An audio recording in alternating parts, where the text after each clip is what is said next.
Hi, everyone. Thank you so much for being here. My name is Lucinda Vakura. I'm the Senior Director of Business Development and Marketing with Alford Group. My pronouns are she, her, and today am wearing a black button-up. I have short dark hair and I am against a blurred white background. The title of today's session is Capital Campaigns, the 4 things you need to have in place before you launch. We are very excited to dive in, but before we do that, I want to tell you a little bit about Alford Group and walk through some housekeeping items before I turn it over to our presenters. So many of you are very, very familiar with Alford Group, who we are and what we do, but for anybody who may not be, Alford Group is a national full-service consultancy serving the nonprofit community. We offer 6 flagship services. You can see on the right-hand side of your screen, they include fundraising, strategic planning, data management, interim staffing, diversity, equity, inclusion, and much, much more. Really, our vision is a world where possibilities are endless and reflect the best of who we are as humans. We're proud to sponsor and be a partner of AFP, the Association of Fundraising Professionals. We are a certified women's business enterprise and a member of the Giving Institute. You can surely find out more about who we are and what we do at our website, which is alford.com in the bottom right-hand corner of your screen. Thank you for being here. This is the 4th and last webinar as part of our fall webinar series. The other 3 that are listed here, we've already completed. And if you happen to miss one of them or are interested in this topic, you can surely catch it on demand. So all of the recordings and the slides from this webinar and the past 3 are on our website, and you can access that here at alford.com/categories/webinars, and everything is posted there. So please join us there as well. And then just a couple housekeeping items before we dive in. So today's session is being recorded. You'll receive the link to that recording within 24 hours via email.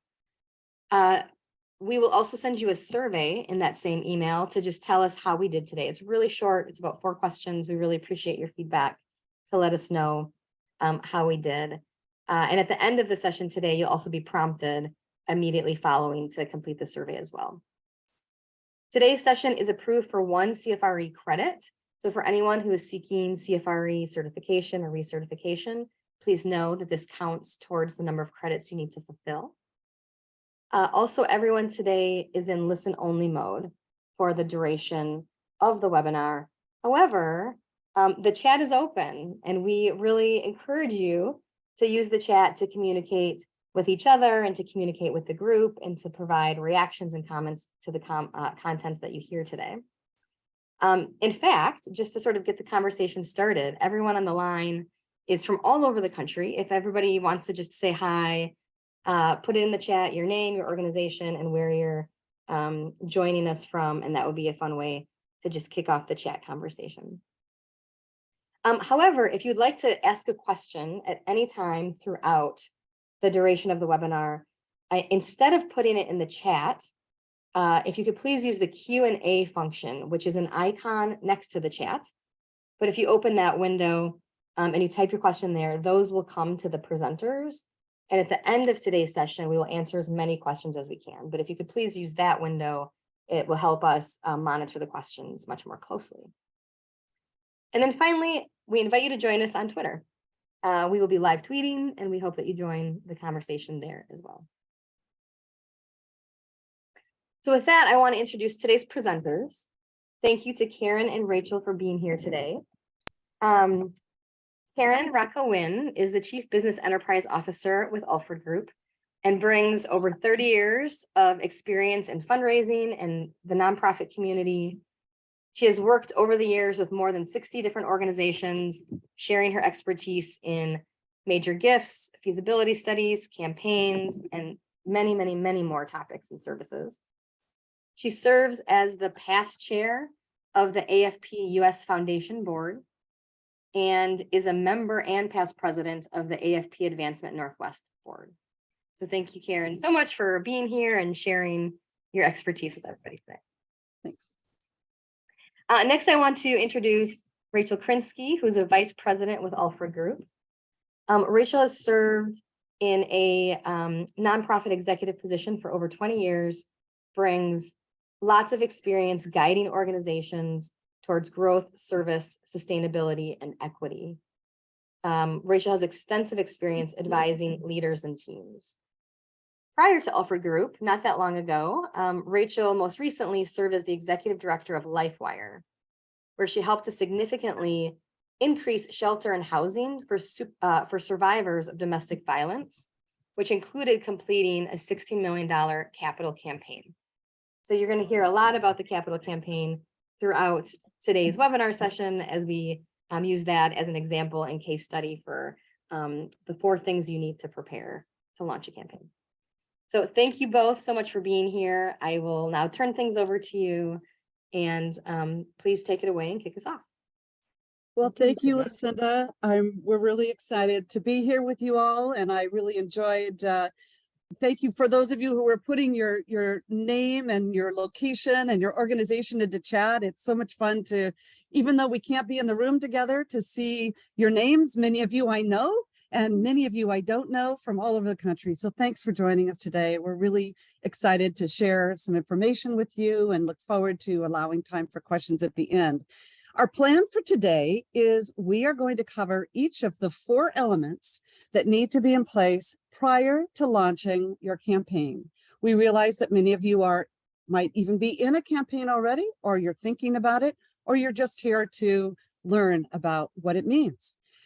Rachel and I are really excited to do this together because she and I have worked together on a couple of different fronts now. I worked with LifeWire as a client on their capital campaign, and now she is with Alford Group. So we get to work together at Alford Group. So it's really fun to be here with Rachel, a good friend. I respect her so much as a colleague and as a leader in our sector. And so what she and I plan to do is to tag team each of the 4 elements, which I will reveal in a moment.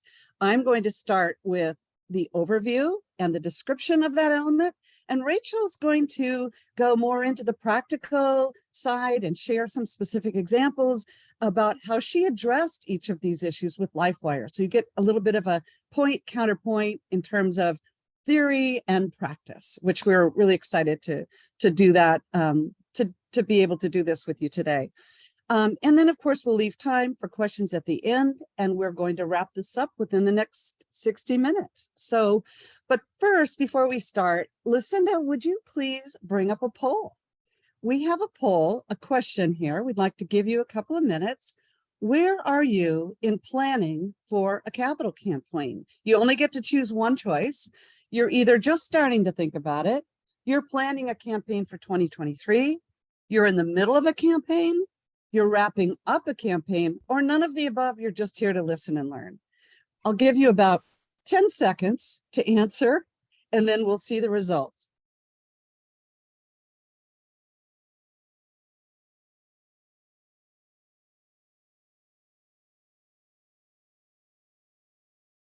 Everybody get a chance? Okay, let's pull up the results and see what we have. Oh, I love it. Look at this.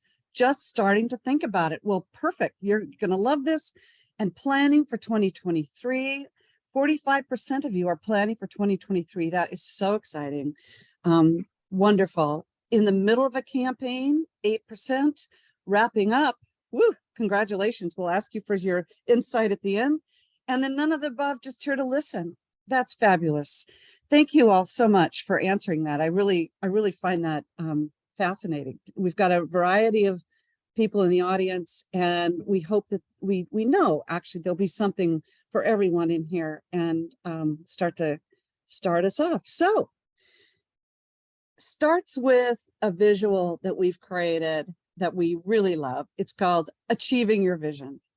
And what's really fun is when I've had the just honor of working with so many organizations on their campaigns.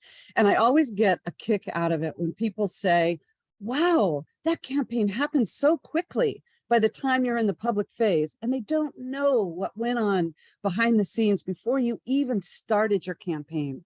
So sometimes from the outside, people from the outside might say, it seems like they suddenly decided it's time to launch a campaign. What they don't know is all of the hard work that goes on behind the scenes that can sometimes take years to put in place prior to recruiting your campaign volunteers, finalizing your messaging, identifying, cultivating, soliciting donors. All of that is campaign work.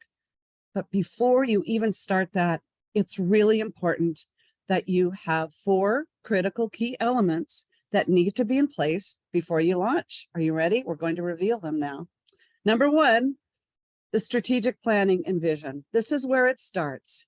This is where the vision for the future comes out of your planning process, often through the strategic planning process. The second one is the project development, where the concept, the budget, board approval, all of these things come together to define what it is you're going to do to meet your strategic objective that comes out of your strategic plan. Number 3, how do you articulate what it is you want to do? Developing your case for support. Why is philanthropy important? What are the societal benefits and the organizational competence that needs to be in place? And what is the problem and what is your solution? All of that is developed in the case. And finally, number 4, a feasibility or a campaign planning study. We'll go into a lot of detail on each of these 4 elements, but these are the 4 elements. So now there's no more mystery. You know what it is we're going to talk about today. We're going to dive into each of these with a little bit of theory, a little bit of best practice, and then practical examples. But finally, the final step that we're not going to cover today is the campaign, which is ready to launch after you've accomplished these 4 goals. And the organization will typically take 3 years or so, sometimes longer, to get to the point where the vision is realized. So thank you for the animation, Lucinda, on the slide deck. That's fun. Those last 3 elements in the campaign are not what we're going to talk about today, but it's to illustrate to you that the 4 that happens prior to that is what really drives the campaign launch in that leadership gift phase, the major gift phase, and then finally the public and community phase of a campaign. And we realize that for campaigns, many of you in the audience are thinking of campaigns in different ways. Some might be capital, which is common, that it's a capital campaign, but it can also be a special project, a special initiative, new equipment for a hospital, new facilities or equipment or materials for students, or an endowment campaign. So when we use the word campaign today, we're talking about campaigns that are over and above what you normally do on a year-to-year basis with your annual fund. We're talking about the extraordinary effort that your organization puts in to really accomplishing something big for your organization to help you meet your mission and achieve your vision. Okay. First, starting with the planning and the vision. This is where it all starts. Oftentimes it starts with a strategic plan. And the items the basics within your strategic plan framework are that you're reaffirming your mission, you're either reaffirming or establishing a greater vision for the future. That might be a 5-year vision for the future, a 10-year vision for the future, but it really starts here in your strategic planning process. Your values these are all part of what you're looking at. What are your values as an organization?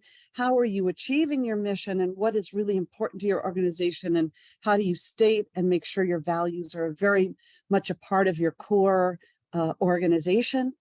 And as you are determining your strategic priorities in your planning process, how does the campaign come into play with something you're going to need down the road? That this plan for a future campaign is coming out of a strategic priority of the organization. It's not something that someone just said, I think we need to build a new building, or I think we need this equipment. This is part of your long-term planning. It's part of your long-term vision. The goals and the outcomes come out of that strategic priority. What do you need? When is it important? What will it accomplish? And then finally, being able to really articulate what are your objectives in terms of what are those measurable statements of achievement or the action steps that lead to the goal being accomplished. So now I'm going to turn it over to Rachel, who is going to talk about how she planned at LifeWire. Thanks so much, Karen. Everything that Karen said, I can completely agree with from my experience at LifeWire. And I'll also just mention that I've actually done 2 capital campaigns as executive director in 2 organizations. And this applied in both cases, that it was really critical to have a strategic plan that clearly outlined the capital campaign as a very key strategic goal. And this was important for a few reasons. One is that funders and donors will ask for the strategic plan and will ask to see that the money you're asking for a strategic plan, that the plans you're making are aligned with the organization's strategic plan. They want to see that alignment. They want to see that what you're doing makes sense with the strategic vision for the organization. So, there's all that just proving of things. But I think more importantly, it's a critical piece of buy-in because the campaign will get hard. And when things get hard and when the campaign starts to compete with other priorities, whether it's for financial resources or for time, you really don't want to be in a situation where staff or board members or other stakeholders are not sure that this is something that they're all bought into. So having had the discussion right at the beginning that this is absolutely a necessity for the organization, it's absolutely a necessity for the mission. In my opinion, if there is another way to reach the goals of the campaign, then by all means, do it another way. Campaigns are really hard work. They're amazing and they're wonderful, but they're really hard work. And so if there's another way to do this and you don't have to have a giant campaign, then goodness, don't do it. So I really see strategic planning as part of the gut check of, is this critical? How important is it? Is it necessary? Are we the ones who need to do it? Is this the time we need to do it? Is this the only way to do it? And I will mention that when I got to LifeWire didn't have a strategic plan. I started in 2017 in my role as executive director, and the organization hadn't had a strategic plan since 2009. Everyone knew that they wanted to do this capital campaign, but it wasn't formalized, and the goals of the organization weren't formalized. And it felt very important to me and to everyone that we get the goals aligned and formalized, this one and the others. So we worked on getting a strategic plan in place at the same time that we worked on figuring out more of the details of this plan. And well before we launched the campaign, we had a formal strategic plan that outlined this goal, among others.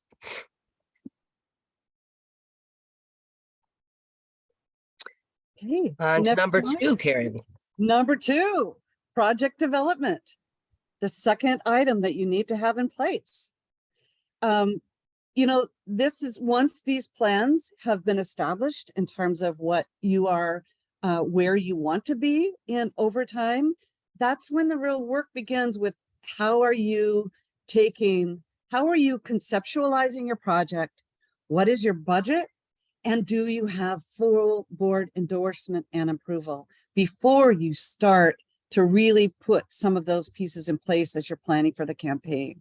This is the point where the organization goes through a lot of work to determine and develop what the project will actually specifically look like. So it starts by identifying what is most important and what do you really need to accomplish these strategic priorities, and how does it align with your mission. It's important to understand what you do know and what you do not know before you start. And to help to think through, do you need to find partners to help you even define the scope of the project?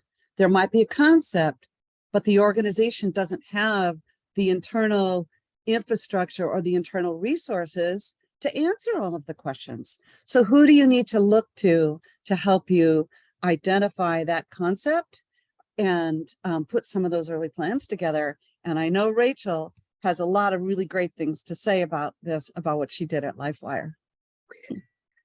Thanks, Karen. Yes.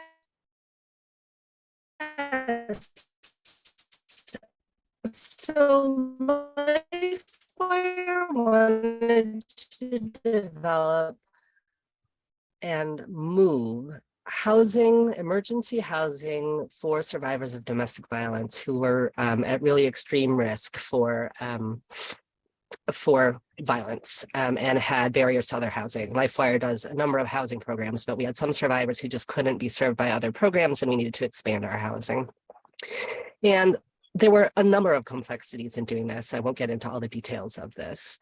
The first big question, of course, and there was a real dance between budget and concept, right? Like, we would have loved to create housing for as many survivors as possible. We would have loved to develop 100 units of housing, but that in the market that we are in is well beyond anybody's imagination. We knew there were going to be limits to what we could raise. We didn't know what the limits were. So the first thing we did, we included, oh, you're having audio issues. I'm seeing this. Okay, let me see what I can do about that. I want to be heard well. Let's see if this is better. Okay, so we pulled together a number of people with different expertise that included board members, and not just any board members, board members who had particular expertise in fundraising, in LifeWire's history with housing, in some property issues. We pulled in a former executive director at LifeWire who is campaign counsel. We pulled in a friend of LifeWire's who is a housing developer, and not just any housing developer, but affordable housing development in King County, which is complicated in its own right. We pulled in with someone who has real estate knowledge, pulled in people with a lot of different expertise, some specific legal expertise, to talk about the big picture before we even got into details. Big picture meaning purchase versus rehab. How many units, like, you know, what size and scope of building or buildings were we even talking about? And we settled on the idea that we could probably create 20 to 30 units and a budget of about 8 million philanthropic dollars. That's where we started the conversation. We needed a starting place. So that is the concept that we began with. The other thing that I knew from my prior experience was that we would need a strong property development partner. I knew that LifeWire had expertise in nonprofit. We were really, really good at our business. We were really good at serving survivors. We were even really, really good at serving survivors in nonprofit housing, but we were not housing developers. And nonprofit housing development and housing development in general is a whole other thing. And that was really critical the last time around, and it was even more critical this time in the tight housing market, in what has happened in the housing market. I will say that I would highly, highly recommend that if anybody is developing housing, that you find a strong property development partner. Our property development partner has made all the difference in this. And we've used other partners. We've had legal partners. We've had a lot of partners. And I think one of the strongest recommendations I would make as you go through a project like this is what Karen said at the beginning, which is know what you know and know what you don't know. And it is worth paying for expertise when you don't know something well. Every time we have tried to do something that we don't know well without paying for expertise, it's sort of come back to bite us. Anything you think I should add to that, Karen? Rachel, I think that was excellent. You know, you in particular and your organization you were a great example of knowing what you knew and knowing what you didn't know, and bringing in these partners and who worked with you through the whole thing all the way and still are. I mean, that's the thing that's so incredible is you really were amazing at how you knew who to bring in and when, and it made such a difference. Yeah. Yes. The other thing I'll add before I turn it back over is that project development is ongoing. So we actually have developed 25 units. That starting place of $8 million has changed a number of times, and we'll talk more about that as we go, but it was helpful to start there. Funny how that happens with a Funny. goal. We'll talk about the goal in a minute. Well, and that leads into number 3, which is the case. You know, the case, building your case, articulating your value proposition, the societal need, and your proposed solution. It's really important that you start with the big picture. This is what we'll bring to society. This is what we'll bring to community. This is how we will solve this problem. And of course, what will it cost is in there too. So building your case for philanthropy is really where it originates out of this. So we're not talking about the case in this particular slide. I'll go into like the elements in a moment, but why is a campaign going to be necessary to accomplish your goals? Sure that your organization will achieve its vision. First, you need to be able to talk about your value proposition by illustrating that you are meeting a critical need in our society and you are ready to propose your solution to the problem. That's a big order, right? You show that you're meeting a need and that you're ready to propose a solution. You'll need to be able to demonstrate the competence of the organization by providing that it's on a solid organization on solid footing, is fiscally responsible, has a history of successfully meeting the needs of the people you serve. And I want to say the needs of the people you serve and add or entertain or educate or support, whatever that constituency in your organization's mission serves, that's what we're talking about. And that you can demonstrate a good fundraising and stewardship track record. It's important. If organizations are brand new and they're just getting going and they're just starting to build a donor base, it's probably not the right time to think about a capital campaign. You need to be able to show a history of fundraising success, that you've built a constituency, and that you have a history of a really strong stewardship track record. In addition, your organization will need to be able to address what are the current needs that are not being met. How are you uniquely positioned to meet this need?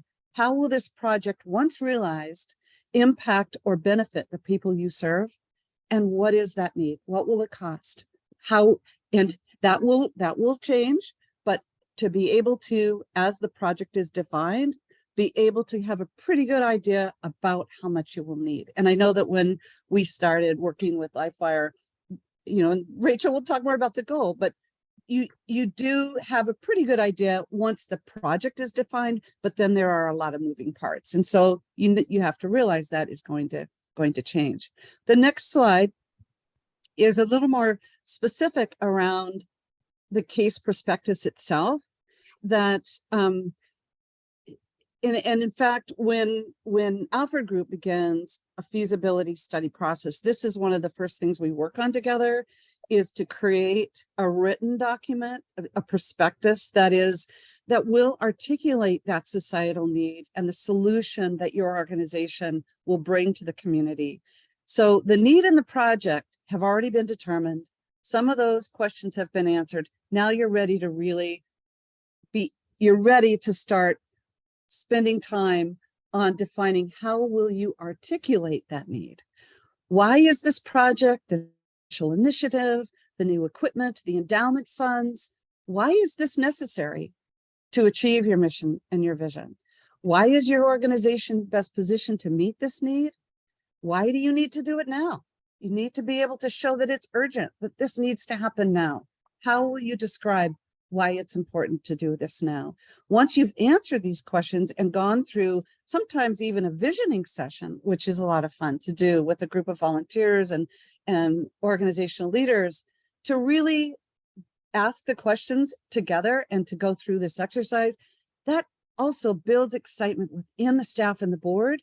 And there's an agreement at the end that a campaign is the necessary solution to help us accomplish our goals. So first of all, you're going to describe the project. What is it you're doing? What is the aim, purpose, and the mission? Why is it important? And how will this change occur? And how will your organization sustain and maintain the project to maximize the impact on the community, both economically, socially, artistically, spiritually, and historically for today and for tomorrow? And then finally, demonstrate how will your support as a donor, speaking to your donors, how will their support of this project directly impact the community? And how will you measure that success? And how much do you need to make it possible? So Rachel, why would you share a little? I see your dog wants to join in. I think that's what I'm hearing. I think everyone on the call can relate to the animal having a say in this. So Yes, he found the case very compelling. Sorry, he's being removed right now. So we fortunately at LifeWire had a very large and very loyal base of donors to start with, and they already knew that housing was the most critical unmet need that we were facing for survivors. And so we were well positioned in certain ways to make the case for this project. And we already knew the most compelling statement we could make, which is nobody should have to choose between staying in a violent home and risking homelessness. So we had a very compelling case statement, but we also knew that parts of this project were going to be more complicated. And as we started to talk to people, even in our inner circle, and then certainly as we went outward, we started to get questions from internal stakeholders, from experts. And then as we went into the feasibility study, which we'll talk about next, we got even more questions that realized we had some stickier things to explain. So we developed some outcome statements to address those, and they became a really key piece of the case that we eventually took out to the campaign. Some of these were LifeWire serves hundreds of survival families each year through a variety of housing and shelter solutions, but this campaign will help us serve survivors facing the most serious risks and greatest boundaries who would not be able to access any other housing if we did not own it.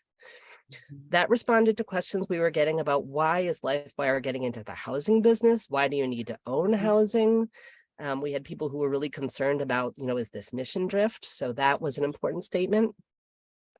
Then we had a lot of questions about why are you replicating, removing existing programs? Why are you competing in this crazy real estate market? Why don't you just buy a house out in the rural country somewhere? So we had this statement: current programs are located in areas without access to public transportation, schools, or other amenities, and also require shared housing, which increases conflict and trauma. The new housing offers access to transportation, community services, and provides private apartments for each household.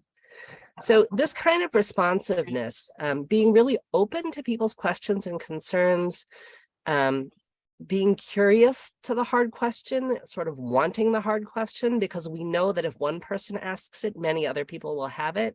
And using it as an opportunity to strengthen our case was a really important part of this case development.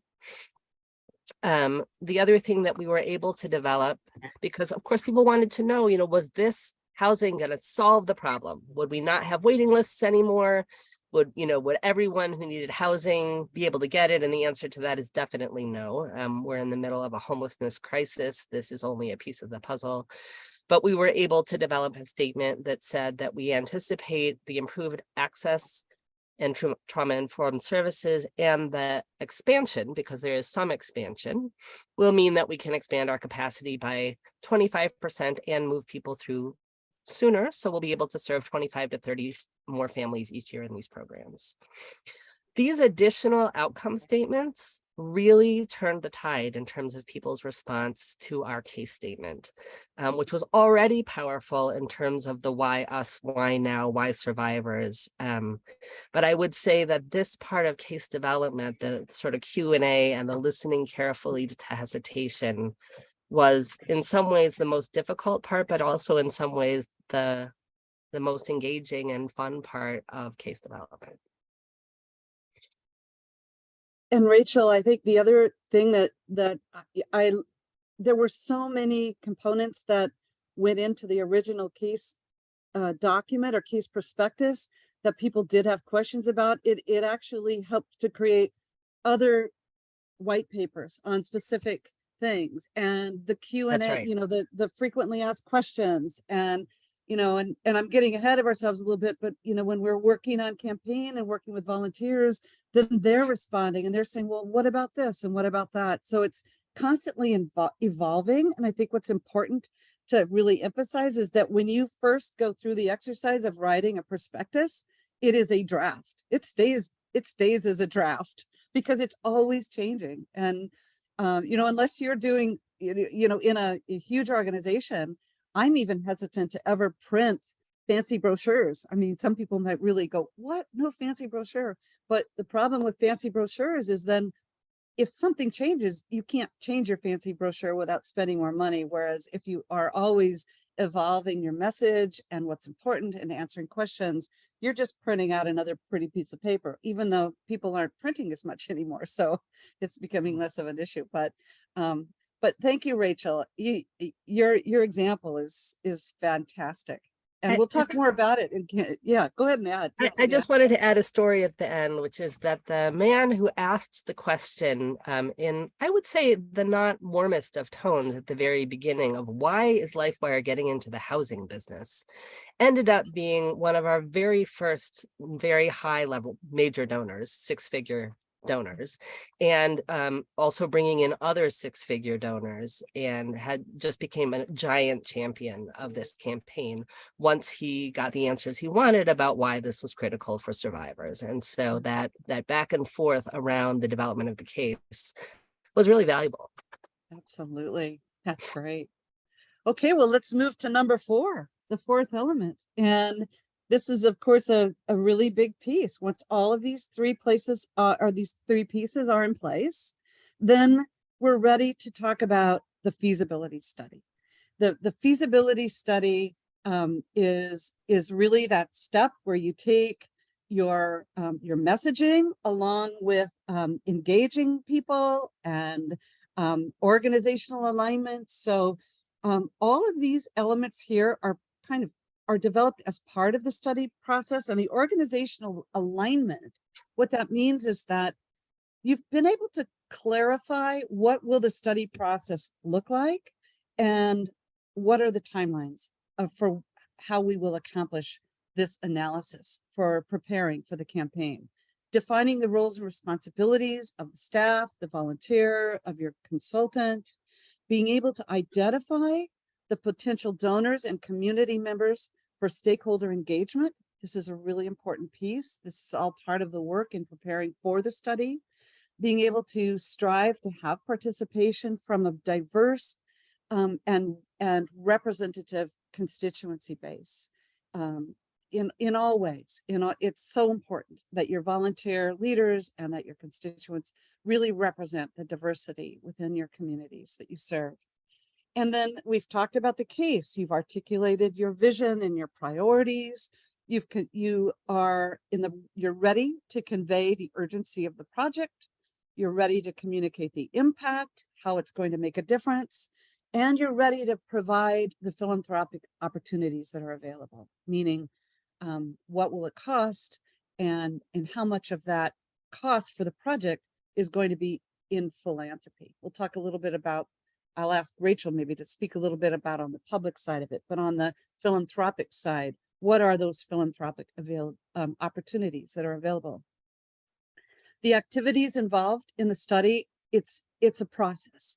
The thing I love about a feasibility planning study, semantics are important to organizations. I just want to say what we call that varies from organization to organization, because sometimes we'll say, this isn't a feasibility study. We know we have to do the campaign.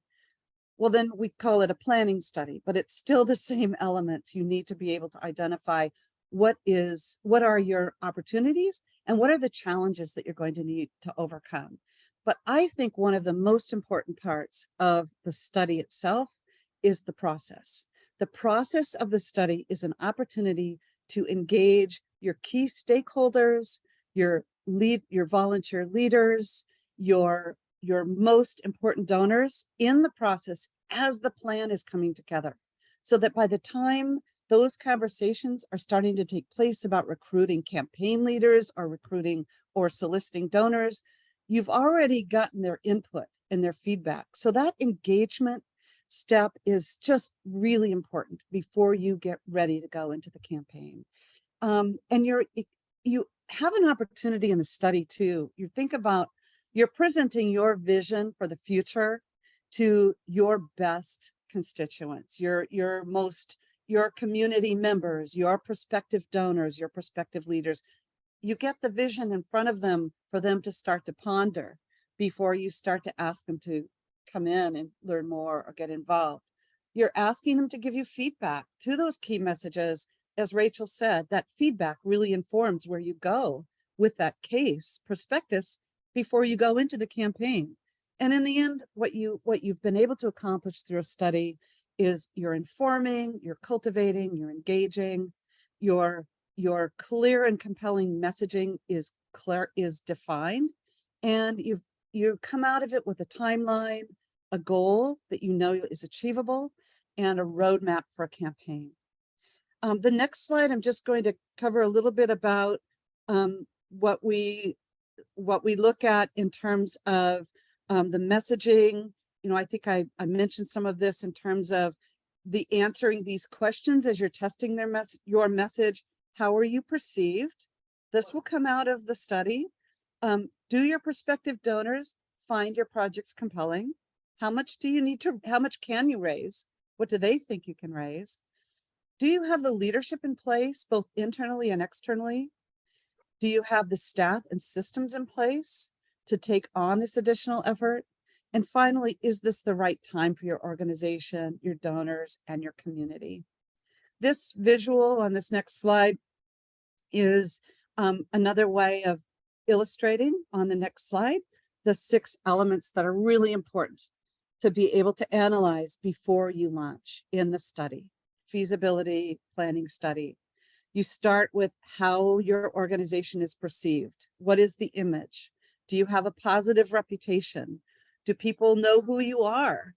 You know, I have to say, when we did this with LifeWire, we came back and said, those who know you think you're wonderful, but in the broader community, you're under the wire.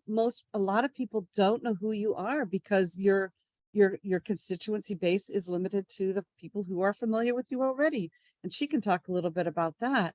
You know, the appeal. So do the people we're speaking with in the study find this project important, compelling, exciting, urgent?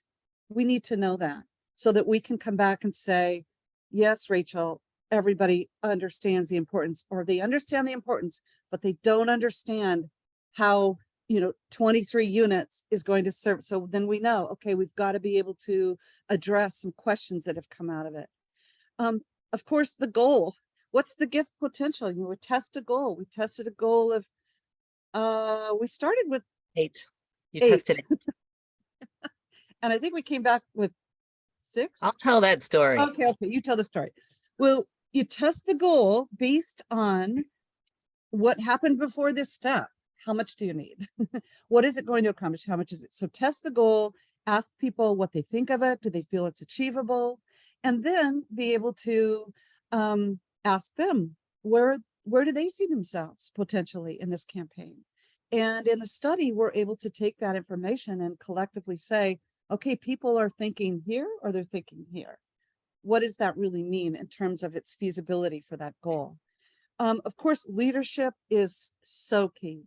How are you being able to identify who those prospective donors and leaders will be for the campaign? Because when the campaign starts, that's where you start, is with those prospective leaders and those prospective lead donors.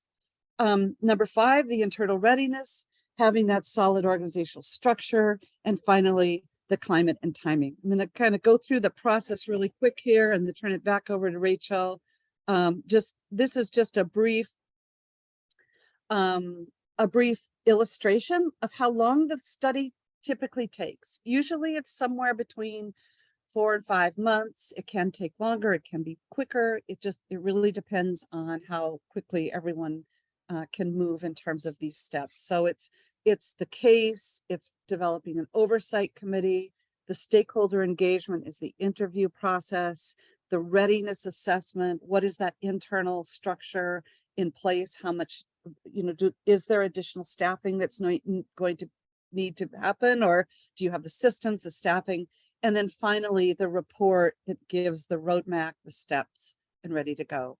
So Rachel, back over to you. Thanks, Karen. So we loved working with Karen and her colleague doing this study. It was fun to do, and we learned a ton.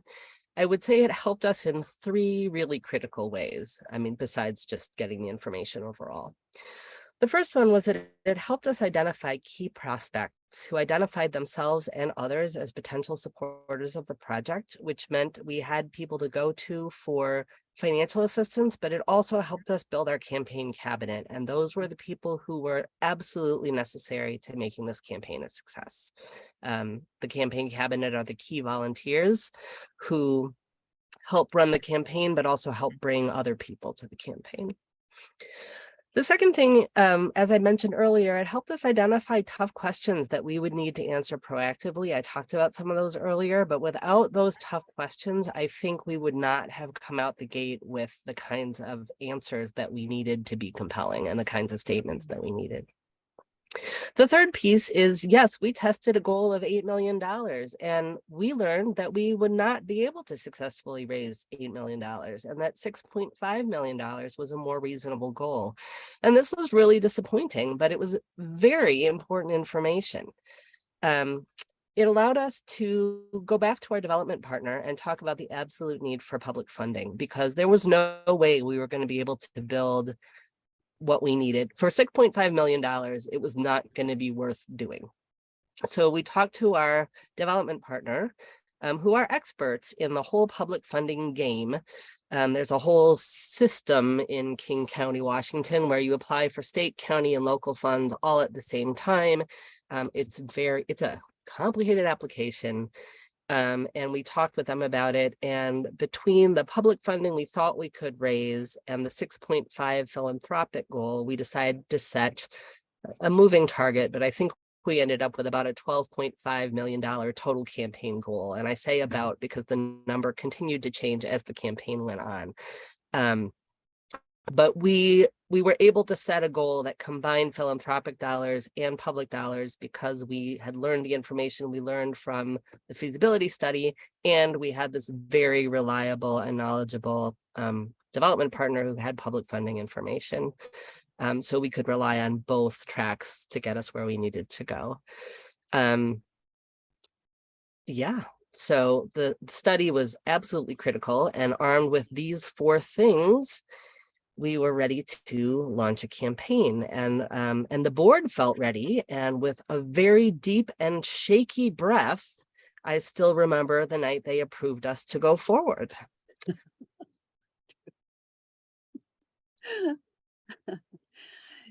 And I don't know if you want to talk a little bit more about the public side of it, Rachel, in terms of just, how things evolved, or maybe you want to save that for the surprise. I think I'll talk about that just a little bit as we talk about what happened next. But okay, are we ready for what happened next? We're ready for your next slide. Okay, so let's just go back through the 4 things. So we've talked about strategic planning, project development, the case for support, and the feasibility or campaign planning study. We got all 4 of those things done. The board said, okay, here we go. And we launched a campaign. And just about immediately after that, there was a global pandemic. And because we had recruited wonderful campaign chairs and amazing campaign volunteers, and we had this amazing group of dedicated donors, nobody stopped. And we just kept rolling, and we kept raising money.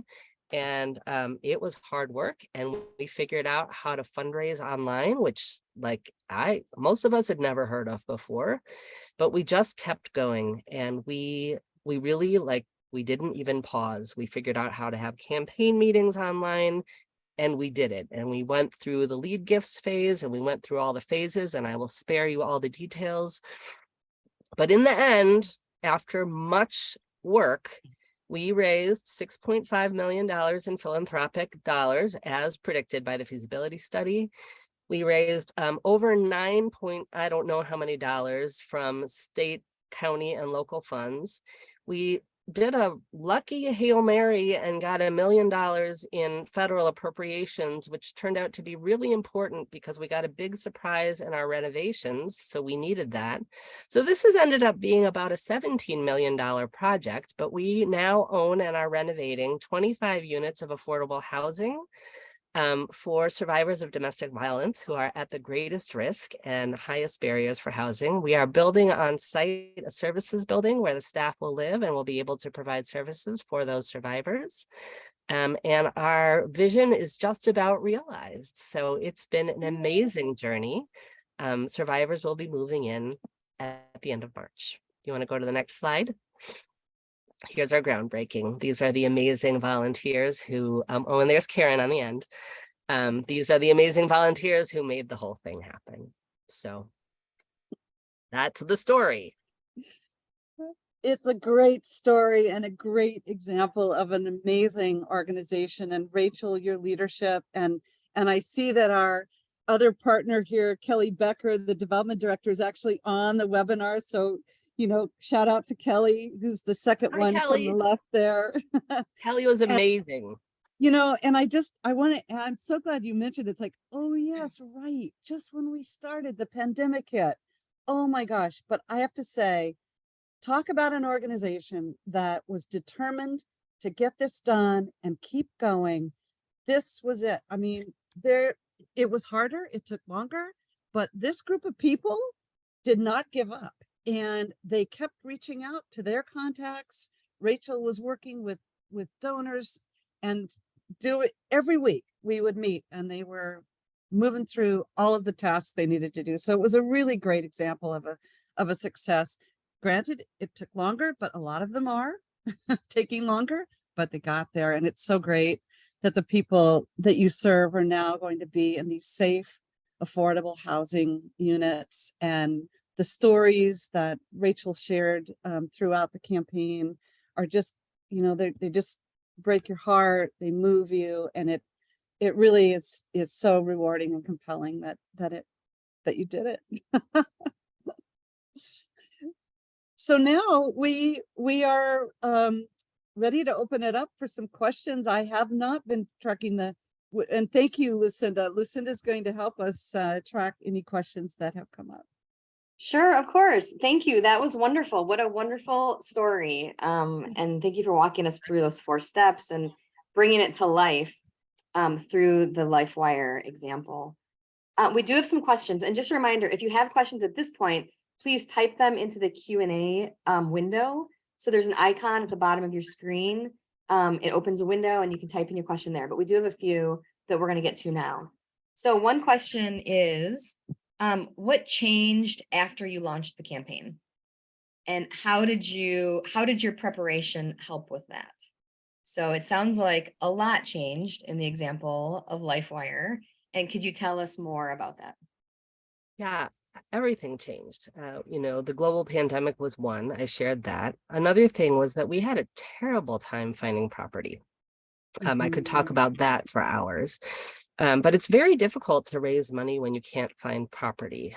So we kept thinking we had located property, and then it kept falling through. And I think the fact that we had written our case so well and that we had found the right people to serve on the cabinet, those things were very helpful. All of that loyalty and all of those clear questions and compelling statements helped us get a very long way. We got a lot farther than we probably should have in the campaign without property, just because we had done so much preparation and people were willing to have faith in us and our partners that we were going to get there. So that was one thing that changed. The budget kept changing. But the fact that the philanthropic dollars didn't change and that we were really clear about how much fundraising we were doing, that was very helpful. So even though the public dollars changed and the budget changed accordingly, I think it gave people a lot of confidence that we stayed with the same number and could say that we had done a feasibility study and that this was clear. So that was good preparation. What would you add to that, Karen? You know, it's funny when you get to the end and you go, wow, we did it, you did it. And you realize there were some moments in there that were so difficult around property, not being able, there were like several false hopes of starts, thinking that a property had been identified, kind of going down a path, and then it didn't happen. It wasn't approved or it wasn't whatever. And I think it's important to really say it isn't a straight and easy path. There are bumps along the way. There are always going to be. And, Rachel, looking back, it's like, you just kept going. I think that's the thing. You were laser focused. You kept your eye on the ball. And that's what made it get there. I think some people could have gotten discouraged along the way and say, oh no, our second property didn't come through. But you didn't. And then the perfect property came through. So, I think that's what people need to realize, is that you have to be patient, you have to be consistent, and keep your eye on the ball. That's Which you great. did very well. Next question is, who needs to be involved in the case writing process? So we talked about the case, but ideally, who's involved and why? Is it a big group? Is it a small group? Could you talk a little bit more about that? You want me to start, Rach? I can start, but then you Sure. can talk about how you did it. I think typically when we talk about doing the study, it's important to mention that it's a prospectus. It's meant to be a brief snapshot. If it's too long, people won't read it. So in our opinion, it really shouldn't be more than 2 pages of typing of copy. In fact, that's a lot, because you also want to have some pictures in there and this and that. So what we recommend is that it starts from within the organization. Could be the development director, it could be someone in the marketing department that takes an outline of, providing a bit of history of how you got to where you are today, describing the need, describing how your project is going to solve that need, describing your timeline, how much do you need to raise, very succinctly. And so it's not a group write, it's a group think in terms of answering those questions that I presented earlier. But in terms of the writing, it starts with one person getting it down. And then I know that, our consultancy will come in and help with editing, help with shaping, help with refining, but then it goes out. It's done internally and with counsel. Rachel, do you want to add anything to that? Yeah, I always say I hate wordsmithing in groups. So I agree that having one person write it, but then who should be involved? I think, that goes back to all the wonderful feedback we got. We wrote a 3-page case, and we took it to our cabinet, and we took it to people in the feasibility study, and we took it to the board, and we took it to other people. We took it to staff members for feedback, and we kept amending it. And then eventually we turned it into a 1-page case, because people often won't read past 1 page. But I think having it continue to be an evolving document, and then as the campaign goes on, things change. So at some level, everyone who, all the stakeholders can be involved in giving feedback. But yeah, the writing comes down to 1 or 2 people. Thank you. And we're quickly running out of time, but one follow-up question that just came in: is the prospectus different from the case for support? So could you clarify the difference? And sometimes there's different language, but what's the case prospectus versus a case for support? Great question. The prospectus is the briefing paper, if you will, where you get those key messages across onto a 1 or 2 page with photos, get some feedback, refine it. That's what's used for the feasibility study. And oftentimes then that feedback we get will help us to redraft it for the campaign.